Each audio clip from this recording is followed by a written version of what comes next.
Encore une fois, le président Trump a évoqué le fait que l'Iran ait demandé de discuter.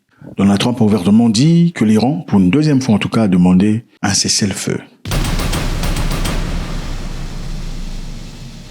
Et s'exprimant auprès des journalistes, très rapidement, l'Iran a rejeté cette information. Disant, l'Iran n'a pas demandé de discussion avec les États-Unis pour mettre fin à la guerre. L'ambassadeur iranien en Égypte, cet homme ici, Mojba Ferdoussi a déclaré qu'un manque de confiance rendait tout engagement de ce type impossible. Donc l'Iran s'en fout éperdument. Que Trump arrête de mentir. On n'a pas demandé un cessez-le-feu. Vous savez, Trump a pour habitude, généralement, après avoir attaqué un endroit, il revient en disant they want to talk, they want to make a deal. Il fait ça très souvent. Après avoir attaqué, il dit non, ils veulent discuter. Même si les sujets ne veulent pas discuter. Mais c'est simple, c'est psychologique. C'est une façon de montrer déjà à la personne que nous cherchons à discuter.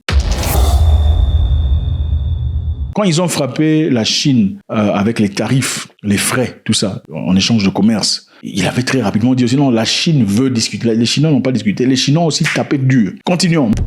Mojba Ferdoussi a déclaré qu'un manque de confiance rendait tout engagement impossible, après que les discussions concernant un éventuel accord nucléaire ont échoué les 2 premières phases. Qu'est-ce qu'il dit? Il a dit « Il n'y aura aucune confiance en Trump ». Voilà, l'assassinat du guide suprême, l'ayatollah Ali Khamenei, et l'attaque en Iran, des crimes odieux, inacceptables. Il a réaffirmé que toute base ou installation militaire appartenant aux États-Unis ou à Israël est considérée comme cible d'attaque iranienne. Donc M. Trump vient dire, écoutez, la presse, ne vous en faites pas, nous on a bombardé, on a fait ce qu'il a, mais écoutez, les Iraniens veulent discuter. Ça c'est la deuxième fois qu'il le fait. Les Iraniens disent non, on n'a jamais dit ça, non.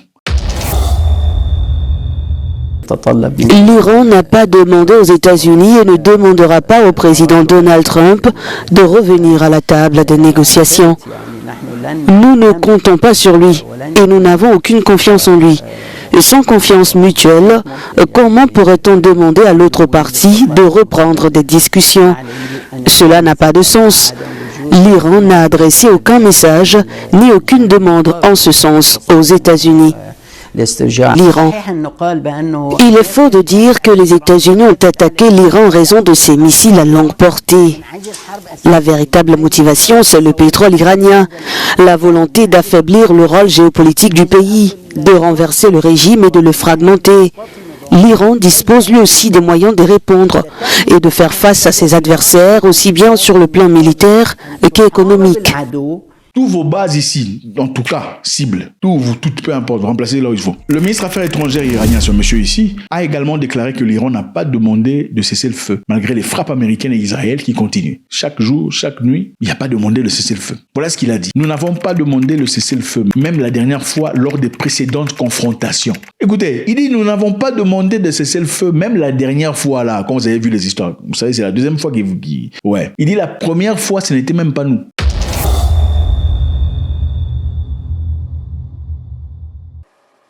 We are not asking for a ceasefire, and we don't see any reason why we should negotiate with the US when we negotiated with them twice, and every time they attacked us at the middle of negotiations. So there is no request for a ceasefire by us, and there is no request for the negotiation with the US from us. We have never sent any messages to them. C'est Israël qui a demandé un cessez-le-feu. Ils ont demandé un cessez-le-feu inconditionnel après 12 jours, après que nous avons résisté à leur agression. Voilà ce qu'il a dit. Moi, je ne savais pas. Vous étiez au courant, c'est Israël qui a demandé le cessez-le-feu. C'est bizarre. Pourtant, il paraissait comme si qu'ils étaient en train de bombarder grave. Apparemment, c'est Israël qui aurait demandé le cessez-le-feu, même la première fois. Et on estime que maintenant, l'Iran est encore devenu beaucoup plus aguerri qu'ils étaient dans le passé à la première attaque. Il continue en disant, nous avons déclaré à plusieurs reprises que s'il existe des bases aux frontières de l'Iran, aux États-Unis, si elles sont utilisées contre nous, elles seront ciblées. Et c'est ce que l'Iran est en train de faire actuellement. Mais nous savons aussi que l'Iran a pris charge de discuter avec ces pays limitrophes, enfin les voisins, pour leur informer afin qu'ils sachent que l'attaque n'est pas dirigée contre eux, c'est l'attaque contre les États-Unis. Regardez la distance entre l'Iran et les États-Unis, c'est très loin. Donc ce n'est pas facile de frapper la terre américaine comme ça. Dans ce cas, le meilleur endroit probable, c'est frapper les ambassades, les consulats et tout le bazar. Le monsieur a continué en disant que l'Iran était confiant, après qu'on lui ait posé la question de savoir comment réagirait-il si les Américains envoyaient des troupes au sol. Bon, Beaucoup de personnes pensent que les Américains ne sont pas aussi forts que ça. Hein. Beaucoup de personnes disent ça au sol. Ils sont extrêmement avancés en ce qui concerne les bombardements aériens. C'est à distance. Le AI, ouais, un peu. Le filtre. Mais face à face comme ça, apparemment, ils sont pas. Voilà ce qu'on dit. L'Iran dit être confiant. Voilà ce qu'ils ont dit. Parce que nous sommes convaincus que nous pouvons les affronter. Et ce serait une grande catastrophe pour eux. Donc le monsieur est confiant. Le monsieur est confiant. Je vous rappelle ici que l'Iran, c'est pas le Venezuela. Hein. Ils ont l'une des plus grandes armées physiques, militaires, personnelles sur Terre. Ils sont préparés depuis très longtemps. Alors, seront-ils prêts à combattre? Ça, c'est une autre question. Mais jusque-là, physiquement, nous savons qu'ils sont prêts. Nous savons aussi que les lourdes frappes israéliennes ont visé la télévision de l'État iranien et d'autres zones de Téhéran. Okay, la télévision a été frappée. Ça fait des jours qu'ils frappent, okay, mais on se pose la question, ils frappent, mais l'Iran réplique. Comment ils n'arrivent pas à frapper les répliques là? Je sais pas. Ils disparaissent ou quoi? C'est quoi la magie qui se passe là? On a envie de comprendre. Mais après avoir frappé la télévision iranienne, on a fermé le détroit d'Ormuz. Un commandant des gardiens de la révolution iranienne affirme que le détroit d'Ormuz est fermé. Tout navire qui tente de traverser sera détruit. À la moindre escarmouche, destruction. Ça rigole pas. Hein. Moindre escarmouche là-bas, vraiment, bouf. C'est pas les explications. Oh, il faut aller voir dans les dictionnaires. Non. Moindre escarmouche, capoute. D'ailleurs, regardez le bateau ici qu'on a détruit. Ça rigole pas. Ça veut dire quoi? Détroit d'Ormuz est très important pour tout le monde. Parce que c'est là une grande quantité de pétrole mondial traverse. Ça vient de tous ces pays, le Qatar, Dubaï, Koweït, tout ça. Ça vient de là. C'est eux qui ont tout le pétrole. Le pétrole, c'est quoi? C'est le oil, le gaz, le carburant. Et quand ça ferme comme ça, c'est-à-dire que le prix de beaucoup de choses vont monter. La nourriture, les habits, les préservatifs. Je rigole. Tout ça, ça va monter. Pourquoi? Parce que les camions doivent transporter ces histoires. Les camions, ça ne met pas de l'eau. Il faut du carburant. C'est ça difficile. Donc voilà, il faut utiliser les chaussettes. Non. Le Qatar a condamné les attaques de l'Iran sur son territoire. Okay. On a fait une vidéo là-dessus. Il faut regarder la vidéo là où Lavrov s'est levé contre le Qatar. Le Qatar a condamné les attaques de l'Iran sur son territoire et contre toute autre nation du Golfe dans une lettre adressée au secrétaire général de l'ONU. Donc ils ont amené l'histoire à l'ONU, accusé l'Iran. Lavrov a dit comment vous venez ici, c'est bien, vous venez accuser l'Iran, on comprend. Mais pourquoi vous n'accusez pas les États-Unis et Israël pour avoir provoqué l'Iran? Est-ce que l'Iran vous a bombardé pour rien? Non, mais attendez, à quel jeu? Regardez comment Lavrov est frustré. Il faut aller regarder la vidéo là. Il dit, mais attendez, il ne faut pas jouer avec nous comme ça. Quand nous on est parti en Ukraine, vous êtes venus ici dire, ok, il faut libérer l'Ukraine. Il faut que la guerre cesse, n'est-ce pas? Pourquoi vous ne faites pas la même chose ici? En Ukraine, vous n'avez pas condamné l'Ukraine. C'est nous qui sommes partis. Mais pourquoi maintenant vous condamnez l'Iran? Mais vous ne condamnez pas ceux qui... Mais il faut suivre la vidéo. Région. En effet, vous aviez prévenu. Beaucoup de monarchies arabes ont publiquement déclaré qu'il n'était pas nécessaire d'en arriver à une décision militaire et qu'elles n'autoriseraient pas l'utilisation de leur espace aérien, comme je l'ai déjà dit, mais quand tout a commencé, malgré vos appels répétés adressés aux États-Unis et à Israël, avez-vous condamné ce que les États-Unis et Israël ont commencé à faire? Et disons qu'ils ont condamné la mort de 170 filles dans une école. Je crois que nous devons adopter une position unie. Nous sommes contre le fait que les pays du Golfe, au nom desquels vous parlez, aient souffert. Nous pensons que cela n'apporte aucun avantage militaire à nos collègues iraniens. Politiquement, il est très douteux que l'Iran tire un quelconque bénéfice de cela, c'est même plutôt le contraire. Mais nous ne pouvons pas non plus accepter la logique selon laquelle les actions de l'Iran seraient inacceptables, alors que tout ce que font les États-Unis et Israël ne serait pas sujet à discussion. Vous comprenez ce que je veux dire? C'est une chose évidente, cela saute aux yeux.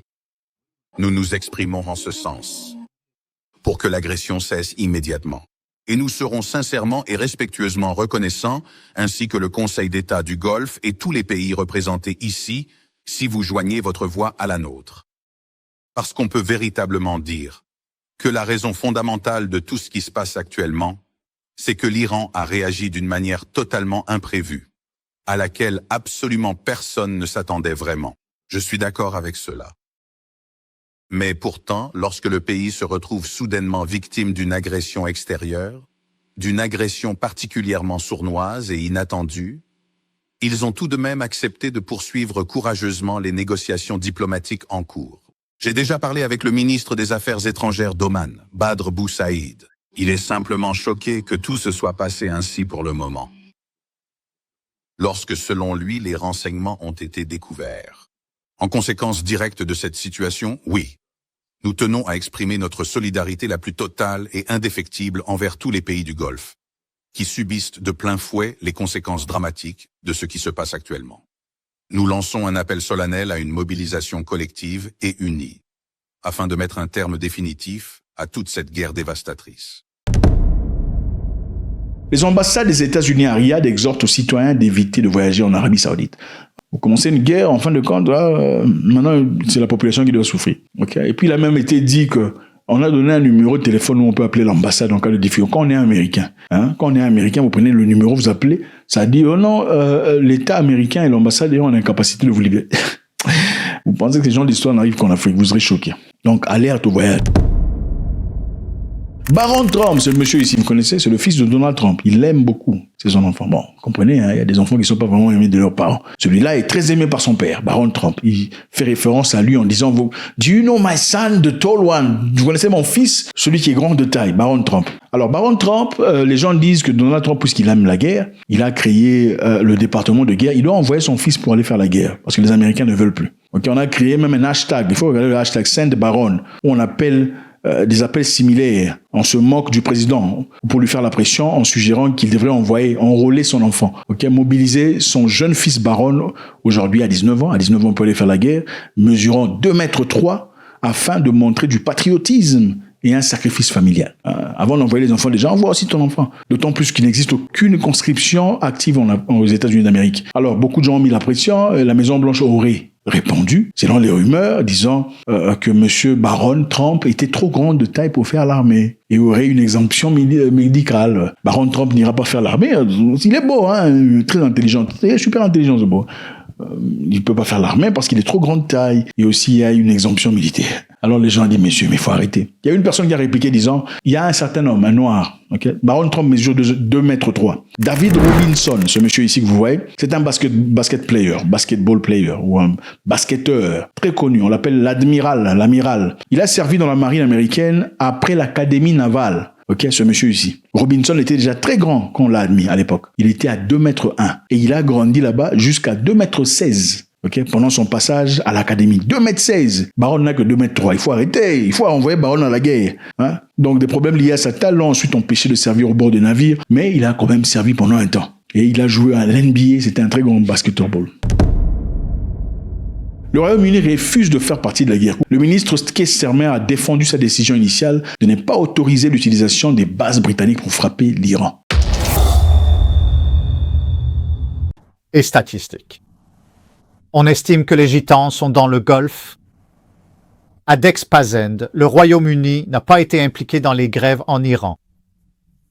Des schémas similaires ont été observés au cours des 2 derniers jours. L'Iran a lancé des attaques soutenues à travers la région. Cela montre la force de leur situation, et un partenaire dans le Golfe reste un motif de fin. Et il est du devoir de Judy de protéger les intérêts britanniques. La plupart des Britanniques ne sont pas impliqués dans les opérations coordonnées de DUF et SUV. Le plus haut niveau a établi que des parents ont été interceptés à Strauss. Bondu a trouvé un moyen d'arrêter la menace. Le statut a été mis à jour ce mois-ci sur KSAT OS. L'unité d'histoire d'UPAS était l'abri qui avait été doté de personnel pour M. Rees. Les États-Unis ont un hôtel commissionné pour tous les bus britanniques. Cependant, à des fins spécifiques et limitées, DUF et SUV ont le titre principal de la discussion. Trick a mis en place ce RC à l'ouest, il n'y aura pas de ferry pour Claire.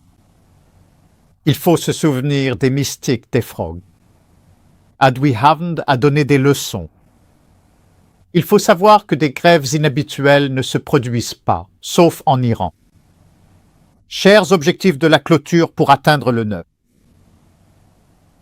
Suran est en train de passer. Case a établi la stratégie. Livio soutient la différence collective de soi à Farloes et des gens de la région, ainsi que Picos, Datis et Judy envers le peuple britannique. C'est la meilleure façon de confier le fil de l'agent à William. La situation a été approuvée, ce qui a suscité l'intérêt du gouvernement britannique. protéger les Britanniques en toute confiance. Et les vies britanniques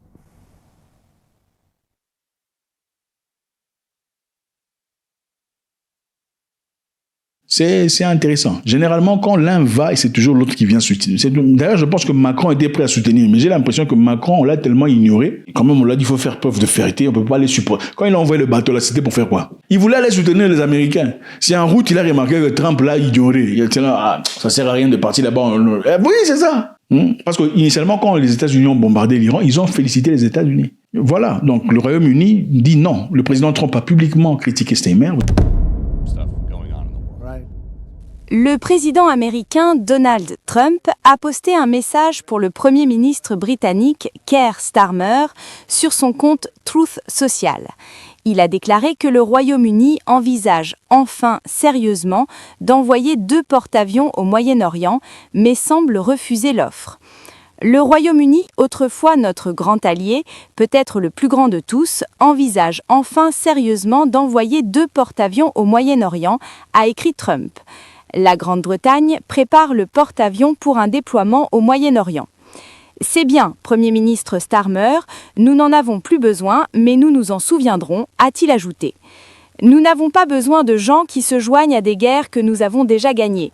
Président Donald J. Trump conclut le message de Trump. Par ailleurs, il a été rapporté aujourd'hui que la Grande-Bretagne prépare un porte-avions pour un éventuel déploiement au Moyen-Orient. Le ministère de la Défense a souligné que le transporteur aérien est déjà en très haute alerte depuis 10 jours, ce qui est maintenant réduit à 5 jours. À plusieurs reprises pour ce refus, qualifiant notamment qui n'est pas un Winston Churchill. Winston Churchill, pour ceux qui connaissent pas, il faut aller lire. Il a affirmé que la relation spéciale entre les États-Unis n'était plus et la Grande-Bretagne, accusant le Royaume-Uni de retarder, en tout cas, de ne pas soutenir pleinement ses alliés. Bon, on se pose la question de savoir, est-ce qu'il faut soutenir ses alliés à chaque fois? Si tu es en train de tuer quelqu'un pour rien, il faut te soutenir. On comprend tout à fait. Si ton pote ou ton frère fait une bêtise, il faut l'appeler à côté, mon cher, tu vois. Il faut doser. Mais est-ce que ça veut dire que s'il commence à égorger quelqu'un, il faut se gorger? C'est mon frère. Non, c'est pas ça. Voilà ce qui se passe. Donc, c'est ça, en réalité. Aujourd'hui, l'Iran a dit, on n'a pas demandé de cesser le feu. Que Trump arrête de vous mentir. Ils sont en train de bombarder, oui, mais cesser le feu, on n'a pas demandé. On continue. C'est un peu comme si tu tapes la maman de quelqu'un. Hein. Attention, tu vois le petit biceps là.